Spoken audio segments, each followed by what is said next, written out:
By National Security Advisor to President Trump, Ambassador Robert O'Brien. I always disclose he's a longtime friend of mine. Welcome home, Mr. Ambassador. The president just sent you to Asia and you're home. Welcome back. It's super to be back for Thanksgiving. I wish everyone out there, everyone listening to your show, a happy Thanksgiving this week, Hugh. Now, Mr. Ambassador, before I get to the substance of a couple of very important things, Politico's Daniel Lippman ran a story about you yesterday that speculates on whether or not you're going to run for president. Senator Mike Lee applauded the idea. I declined to talk to Daniel because I knew I'd be talking to you and I could ask you. First question, if President Trump runs in 2024, would you ever run against him? Never. He'd have my 100% support. And if he doesn't run, are you running? The Lippman piece is what I call a Washington inside the Beltway article.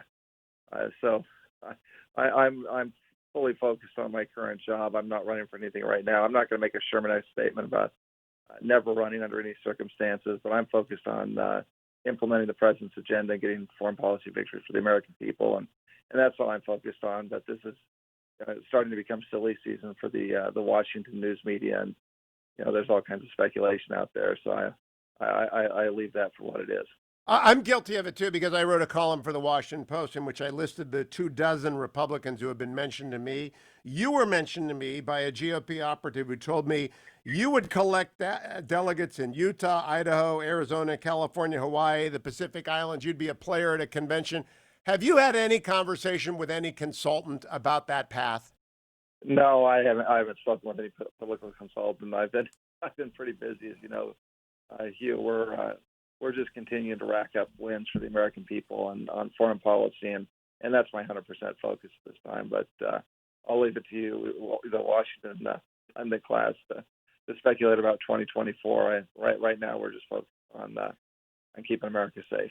All right, let me talk to you about the fact that you came back from Asia. I want people to know where you went and why are the Chinese Communist Party so mad at you. Yesterday was full of Twitter denunciations from the Global Times and various Chinese diplomats wherever you went about the provocateur O'Brien. It was like classic Leninist stuff. What did you do? Well, we started out with Governor Dunleavy up in Alaska, talking to him about the strong relationship between indigenous people in Alaska, the Inuits there, and folks in Greenland, a critical area of national security for us. There are rare earth minerals in Greenland. There are important air bases, and so we talked about strengthening the relationship between the U.S. and Greenland through the people of Alaska and the people of Greenland. And China would love to get its hooks into Greenland, and we're going to stop that. And then Governor Dunleavy is going to spend time doing that with his citizens up in Alaska. We went to Japan, where we have a strong and enduring alliance with the Japanese, who have no interest in the Chinese taking over the Senkaku Islands and dominating the East China Sea. I don't think the Chinese like our alliance with Japan. I then went down to Vietnam, which was interesting. You and I both grew up in an era of a war in Vietnam. In fact, I remember living in Southern California back in 1974, 75, when a lot of Vietnamese were sending their children over unaccompanied to avoid a communist takeover. And my mom went down and volunteered to help those kids. And that was my first exposure to Vietnam. And to return to Vietnam now and be in Hanoi and have a strong relationship with the Vietnamese, who are frightened and terrified, but are also tough people when it comes to China, and to get some great deals, some great economic deals with Vietnam while we were there. That's something the Chinese didn't like. And then what really, I think, irritated them was being in the Philippines, where President Duterte, at President Trump's request, extended our visiting forces agreement. We sent precision missiles and ammunition to the Philippines so they could defend themselves against terrorists. And I did the sign over of those weapons and received the assurance that our forces would be allowed to stay for some more time in the Philippines. And that's something the Chinese really didn't like, because they've got their eye on the Philippines exclusive economic zone. They want a weak Philippines that they can dominate and literally take over swaths of their territory, at least their maritime territory. So I don't think they were happy with me in any of these visits in any of the four, because they were all about strengthening alliances with the United States that would deter and deprive China of their goal of total hegemony over the region.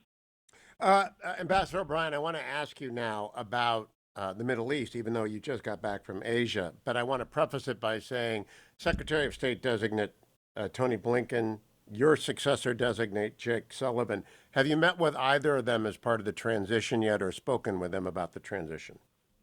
No, I haven't, but I assume that will happen soon. I spoke with the Chief of Staff, Mark Meadows, yesterday, and the transition will get underway. And as I've said in the past, we'll have a very professional transition process. And both Tony and Jake are professionals. They've been in the White House. Jake Sullivan, who will take over for me, is a bit younger, but has impressive credentials. He's a Yale law grad and Oxford grad, and spent some time in the prior administration as the national security advisor for the vice president. So he knows his way around, and we'll have a very professional transition, I'm sure. Now, the incoming team has expressed interest in reviving the JCPOA. That would be a disaster for the Abraham Accords. Part of that JCPOA would be the easing of sanctions. Jim Talent earlier said he expects the incoming Secretary of State to be asked about the easing of sanctions. What is your recommendation to the incoming team about Iran and the Abraham Accords and how they are linked? Well, what you see is a sea change in the Middle East, and it's something that was brought about by President Trump. It was a stroke of strategic genius that everyone said couldn't be done, that the Arabs and Israelis couldn't make peace. And we have 3 peace deals with the Israelis between the UAE, Bahrain, and Sudan. There are more coming. And one of the reasons that there's an interest, I think, between the Arabs and the Israelis in getting together and putting aside all differences and embracing a common future, which is great for their people and great for the economies of the region, is a shared distrust and dislike of the Islamic Republic of Iran, which is the largest state sponsor of terrorism and is racing to get a nuclear weapon. And so, it would be a shame to see this budding peace that we've wanted for 70 years, since 1948 when Israel was partitioned, or Palestine was partitioned and Israel became a state. It would be a shame to see that peace process stunted because America made a misguided attempt to appease the Iranians. Look, we appeased them once and it didn't work. After the first JCPOA was signed, Iran engaged in terrorism and proxy wars throughout the region, and they did it with the funds that were made available to them through the JCPOA. And so it would be a tragic mistake to stunt the peace process between Israelis and Arabs, but to again give a lifeline to a regime that sponsors terrorism. So I'm hoping that these are smart men and women who are coming in to work with the new administration, assuming that takes place. And it would be a shame to see us appease Iran a second time in just a few short years. Now, Mr. Ambassador, as part of the many agreements in the Middle East, the United States has agreed to sell F-35s to our close ally, the United Arab Emirates. They have they're little Sparta, Jim calls them. They're a close ally of ours. Those F-35s are already the subject of criticism from incoming President-elect Biden team. You're a student of history. You know what FDR did for Churchill by selling him destroyers. Is there any way to take existing inventory of F-35 and fly them to the United Arab Emirates and then backfill our orders so that the incoming administration does not upset the apple cart on this transaction? I don't see that as something that's being done right now, but those are the sorts of things that are out there. But look, we're short on F-35s ourselves. Our Air Force and Marines and Navy require those platforms to defend ourselves in a great power competition that has taken center stage. And so I'd hate to deprive our folks of the platforms they need to keep us safe in the Pacific and in Eastern Europe. So, the sales of the F-35s to the UAE will move forward, I'm sure, and that's something that's been agreed to. And that's a way to allow the UAE to defend themselves, and allows us to redeploy our F-35s, our soldiers, sailors, and airmen and Marines into the critical area of great competition, great power competition. And so I think it makes strategic sense on a lot of bases. But I want to make sure that our soldiers and airmen have, and Marines have, and sailors have the weapons they need to defend America. There is a report that Secretary Pompeo midwifed a meeting between the Crown Prince of Saudi Arabia and Benjamin Netanyahu. What are the results of that meeting? Is Saudi Arabia likely to sign on to the Abraham Accord? Well, I think it would make sense for the Saudis to join the UAE and Bahrain and Sudan in the Abraham Accords, and it makes strategic sense for them, but it also makes economic sense. As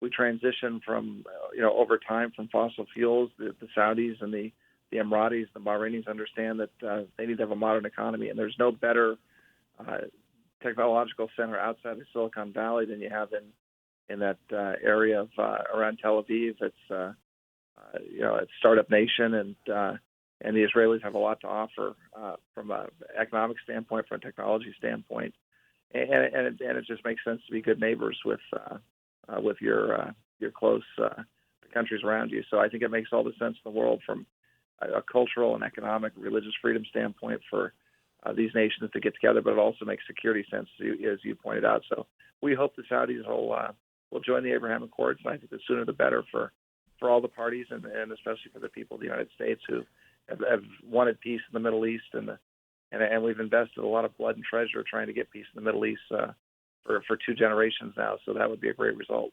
So, Mr. Ambassador, last question. At home, the achievements of the Trump administration are a renewed federal judiciary and now Operation Warp Speed, which a toxicologist told me yesterday is unprecedented in the history of science, both logistically and scientifically.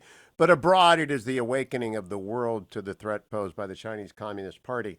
Do you believe the incoming team with President-elect Biden, Vice President-elect Harris, you know them all, you know the national security team, do you believe they will be as purposeful and as clear-eyed about China as Team Trump has been? Well, I hope they will be. I think one of the great legacies of President Trump, it's something that he'll be, the historians will talk about for 50, 100 years, is that he really recognized the threat of communist China in a way that hasn't been recognized in 40 years since we normalized relations with Beijing. And I think there's now a bipartisan consensus that the intellectual property theft has to end, the unfair trade practices have to end, the coercion of China's neighbors, whether it be India or the ASEAN countries that border the South China Sea, or Taiwan or Japan, the extinguishing of democracy in Hong Kong, that all has to end. The human rights violations of what's happening with the Uyghurs in Xinjiang is just horrific. That's happening in the 21st century. That has to end. So I think the folks who will come in if Vice President Biden's sworn in on the 20th, and as I've said before, it looks that way now. They're smart men and women, and I think they'll understand that America can no longer turn a blind eye to the conduct of the Communist Party of China and the PRC, and so I think we're going to have. I'm hopeful that they'll build on the successes of the Trump administration on that front. Mr. Ambassador, thank you for joining us. Robert O'Brien, come back before you leave town. I know you'll stay through you'll run through the tape. I know you will. President Trump relies on you, and I know you will. Thank you, my friend.